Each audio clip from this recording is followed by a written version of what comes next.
कबीरा काजर रेख भी अब तो दई न जाए, नैननी प्रीतम रमी रहा दूजा कहाँ समा। आंखों में काजल की रेख तक लगाने की गुंजाइश नहीं रही, कारण उनमें सर्वत्र एकमात्र प्रीतम ही रम रहा है, दूसरे के लिए स्थान नहीं है। जब स्थूल आंख की यह गति होती है तब मन के लिए तो कहना ही क्या है। इसीलिए भगवान के प्रेमी भक्त मोक्ष भी नहीं चाहते। यदि वे मोक्ष चाहें तो उनकी शरणागति में विचार हो जाए, वे पूरे अशरण ना रहें और अशरण हुए बिना भगवान के शरण का अधिकार नहीं मिल सकता। श्री भगवान ने इसीलिए स्पष्ट आज्ञा दी है। क्या कहते हैं भगवान? सब धर्मों को यानी सब प्रकार के कर्मों के आश्रय को त्याग कर केवल एक मेरी शरण में आ जाओ। ऐसी शरण प्राप्त भक्त त्रिभुवन का साम्राज्य विभव मिलने पर भी आधे पल के लिए भी भगवान को भूलना नहीं चाहते, क्योंकि उन्हें एकमात्र भगवान के सिवा अन्य किसी के आश्रय से सुख नहीं मिलता। बात भी वस्तुतः यही है, जो स्वयं विनाशी है वह अविनाशी पूर्ण सुख कैसे दे सकता है। जगत की सारी वस्तुएं विनाशी हैं, सारे साधन साध्य की प्राप्ति होने पर नष्ट हो जाते हैं, फिर उनसे कभी नष्ट न होने वाली स्थिति कैसे मिल सकती है। जो स्वयं अधूरा है वह दूसरे का पूरा कैसे बना सकता है, आप ही बताइए। फिर बुद्धिमान पुरुषों को ऐसे पदार्थों का आश्रय क्यों ग्रहण करना चाहिए। इसीलिए मीरा पुकार उठी। क्या कहती है मीराबाई? ऐसे बर को क्या बरूं जो जन्मे और मर जाए, बरे बरिए के सावेरो मेरो चुड़ेलो मरे हो जाओ। ऐसा मीराबाई कहती हैं। सदा सुहागिन तो वही रह सकती है जिसका स्वामी अमर हो। अमर एक भगवान है, इसीलिए उन्हीं को पति रूप में वर्ण कर जीव रूप स्त्री सदा के लिए सौभाग्य प्राप्त कर सकती है। विषयों का सुहाग कितने दिन का, आज है कल नहीं। पलक मारते मारते विषय ध्वंस हो जाते हैं। उन पर आस्था रखने वाला पुरुष कदापि सुखी नहीं हो सकता। इसीलिए उनका आश्रय त्याग कर एकमात्र उन परमात्मा देव का आश्रय ग्रहण करना चाहिए, जो नित्य अचल ध्रुव सनातन सर्व सुखाकर और परमानंद रूप है। वह आश्रय दूसरे सारे आश्रयों को छोड़ने से नहीं मिल सकता। जिस किसी ने जगत का आश्रय छोड़कर भगवान की शरण चाही, उसी के मस्तक पर उनका अभय हस्त स्थापित हो गया। फिर वह सदा के लिए निश्चिंत हो गया, मौज पा गया, मस्त हो गया, शरण भगवान की गोद में पहुंचकर धन्य हो गया।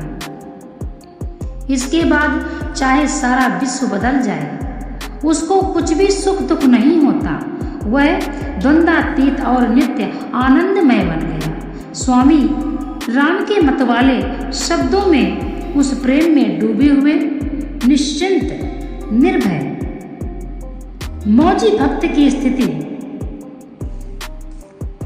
भगवान कहते हैं, भगवान की शरण में सब कुछ त्याग कर जाओ और जो भगवान का हो जाता है वह निश्चय ही भगवान को प्राप्त करता है। वह भक्त परमात्मा की शरण पाकर तद्रुप हो जाता है। उसमें और उसके स्वामी में कोई अंतर नहीं रह जाता। स्वामी का गोत्र ही सेवक का गोत्र है और स्वामी की सत्ता ही सेवक की सत्ता है। ये समझने का विषय है। हम एक दूसरे पर ये है, छोटा है, ऊंचा है, ये हम करते हैं, भगवान नहीं। मेरे जाति पाति ना चाहो, काहू की जाति पाति, मेरे को काम को ना हो, काहू के काम को। लोक पर लोक रघुनाथ ही के हाथ सब, भारी है भरोसो तुलसी के एक नाम को। अति ही अयाने उपखाने नहीं बूझे लोग, मालिक को गोत गोत होते हैं गुलाम को। साधु के असाधु के भला के बोझ सोच कहाँ, का कहू के द्वार परो जो हंसो।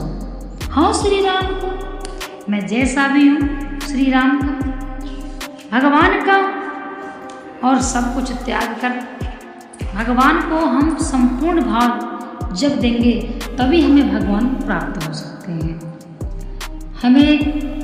आज हमने भगवान की पूजा करी, आज हमने भगवान को माना, कल किसी ने कुछ कह दिया, हम तुरंत हमारे अंदर संदेह पैदा हो गया, संशय पैदा हो गया।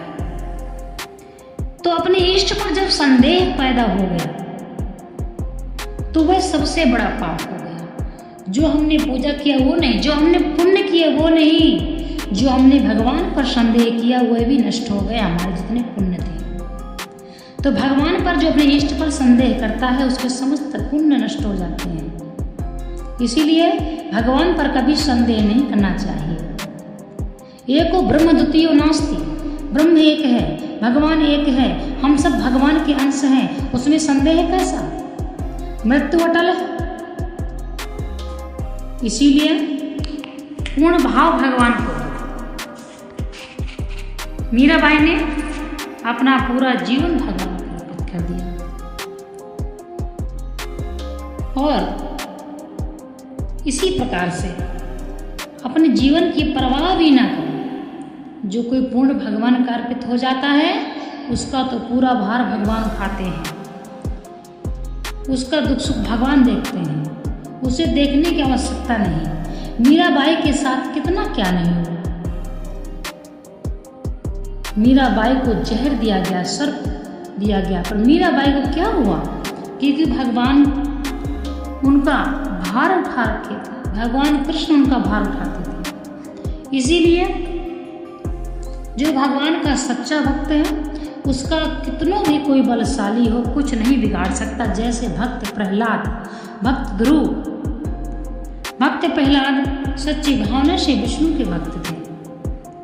स्वयं उनके पिता इतने महाबलशाली, कोई कुछ नहीं बिगाड़ सके। 5 साल के बच्चे से, 8 साल के बच्चे से कोई नहीं जीत पाया। तो जो सच्चा भगवान का भक्त है उसे कौन दुख दे सकता है? उसका तो भगवान ध्यान देते हैं। इसीलिए आप इस बात का ध्यान दें कि भगवान पर संपूर्ण भाव अर्पित करें।